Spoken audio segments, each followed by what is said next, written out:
And I just want to respond to some of the objections to the glue argument. If you haven't heard it before, it's the molecules that hold glue together are so short-lived in 13 billion years. If that's how long the universe has been around, these molecules should have worn out, but we don't see that. Now, one objection I've heard is that glue is man-made. Now, this is just an absurd objection because the molecules are not man-made. Molecules, depending on your religion, were made by God or nature, depending if you're an atheist or a Christian. Now, the second objection I've heard is that the molecules in glue are man-made. That's just so absurd. You can't see a molecule. You can't see the molecule to make it. How are they going to make a molecule? Man can't even make an atom to make the molecule. So come on. That's just absurd. And now some atheists don't know what it means by how the glue evolved by chance.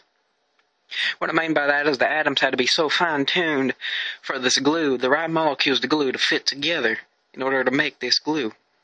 See, I'm talking about the molecules. The glue is the end result. Now, the third objection I've heard is that, well, some of the molecules in glue are long-lived, which is true, but we're dealing with the short-lived ones. There's long-lived glue molecules, but what are we going to do with the short-lived? Because at the short-lived, you ain't got the long-lived. Now, another objection I've heard is that, well, glue only lasts 2 years. It says there so on the bottle. Which, how do you even say that? I mean, no. It does not wear out. It does not decay. It's still glue, but it's just a weaker form of glue.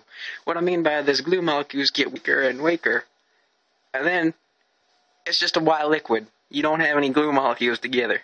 So it's a great argument whenever you're debating an evolutionist. You could show them that evolution is an evil lie that you should shun.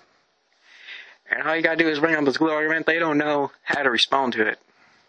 So it's a really good argument. So y'all can use it. And it's a really good argument. It shuts them up pretty good.